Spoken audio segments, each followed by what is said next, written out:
Consider a fundamental inversion in classical mythology. The narrative we inherited presents a beautiful woman transformed into monster as a cautionary tale about vanity or sexual transgression. What if this interpretation represents systematic victim blaming encoded into cultural memory? What if Medusa's story demonstrates how power structures, even divine ones, protect perpetrators while punishing victims? Medusa emerges as a singular figure in Greek mythology, a victim whose story was deliberately reframed to justify her suffering. Unlike other mythological figures who received agency or sympathetic interpretation, Medusa was positioned as threat requiring elimination by heroic intervention.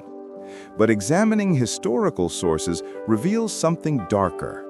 A woman whose crime was existing beautifully in proximity to powerful beings who felt entitled to her violation.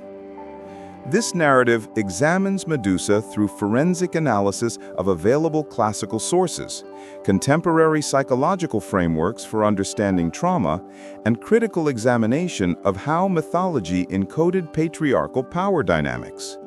Medusa's transformation represents not divine justice, but cosmic expression of institutional violence against women without protective power. Historical sources consistently establish Medusa's pre-transformation status, beautiful woman of extraordinary physical appearance who chose religious service. The Temple of Athena represented sanctuary, sacred space theoretically protected by divine authority and legal precedent. Priestesses served in sacred roles, explicitly under goddess protection and societal expectation of inviolability. Medusa's choice of priesthood represented not vanity but dedication, a deliberate decision to channel her identity away from aesthetic display towards spiritual purpose. The decision would prove catastrophic because it placed her simultaneously in position of vulnerability and unwilling visibility. Her beauty continued operating as mechanism of unwanted attention, regardless of religious status. In classical Greek frameworks, female beauty represented inherent vulnerability, a biological fact that required managing through institutional protection structures. Temples provided this structural protection, until Poseidon decided institutional structures did not apply to him.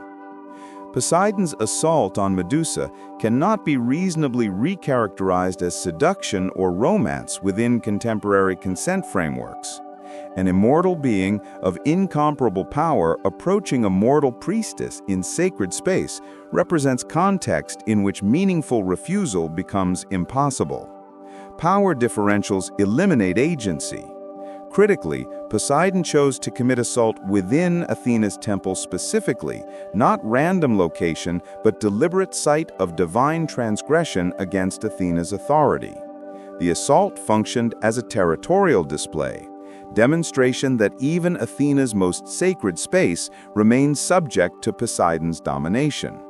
Medusa's body became medium for expressing divine dominance hierarchies. This interpretation aligns with psychological understanding of rape as expression of power rather than sexual desire. Poseidon could have pursued countless consensual encounters, chosen instead to violate specifically in sacred space, targeting woman under goddess protection. The assault was performatively about power assertion. Medusa's subsequent pregnancy complicated her status.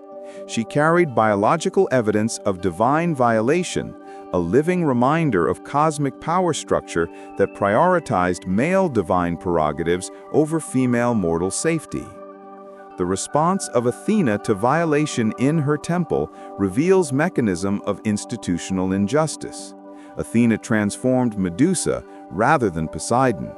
This choice to punish victim rather than perpetrator operated as public statement about power and accountability.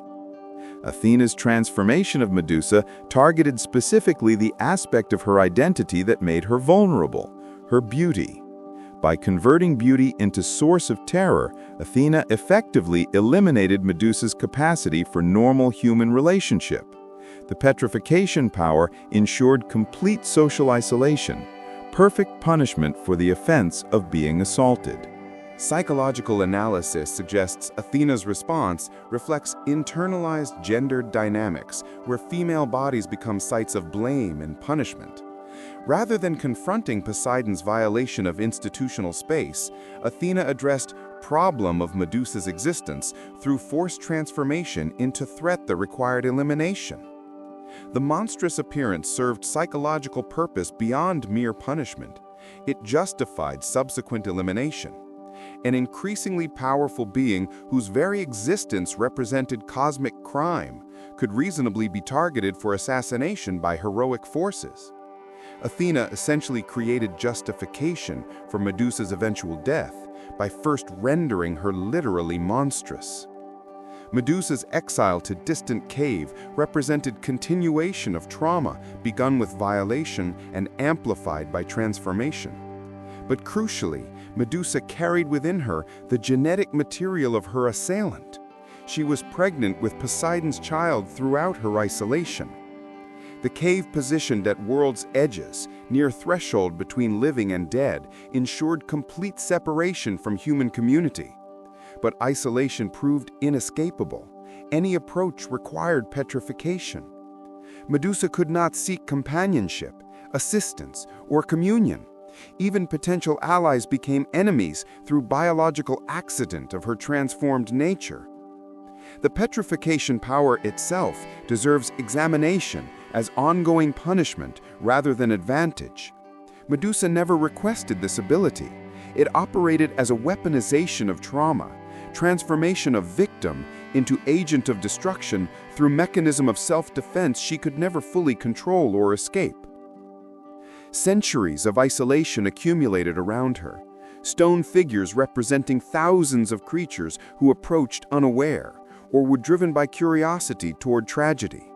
Medusa existed as focal point of perpetual tragedy, unable to warn approaching beings, unable to prevent petrification, forced daily to witness consequences of transformation she never sought. Medusa's death by Perseus, while presented as heroic triumph, represented resolution to condition that had become cosmically unsustainable. An immortal victim, carrying mortal offspring, could not escape her situation through conventional means. Only erasure offered possibility of rest. Yet even her death proved generative. From her blood emerged Pegasus, magnificent creature representing freedom and flight, the very liberation Medusa could never achieve while living. This symbolic birth suggests interpretation where death finally enabled escape from imposed isolation. The blood's properties, simultaneously poisonous and life-giving, encoded duality of Medusa's existence, capable of creating life, pregnancy, birth of Pegasus, while simultaneously destructive, petrification.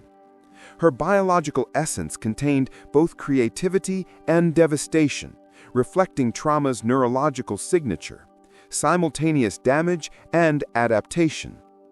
Corals formed from her blood in distant seas, serpents born in desert wastelands. Medusa's death produced generation, creation, ecological transformation. In death, she finally became generative force beyond confined exile. Medusa's story, properly examined, demonstrates how mythology encoded institutional violence against powerless subjects while legitimizing their erasure. The transformation from priestess to monster represented not punishment fitting crime, but systematic elimination of witness to cosmic injustice. Modern reclamation of Medusa's narrative refuses the victim blame interpretation that pervaded classical tradition. She represented not lesson about female vanity, but demonstration of how systems protect powerful violators while destroying vulnerable targets. Her legacy persists not because she was adequately served by classical tradition, but because each generation recognizes in her story echoes of contemporary institutional injustice. Women blamed for assaults committed against them.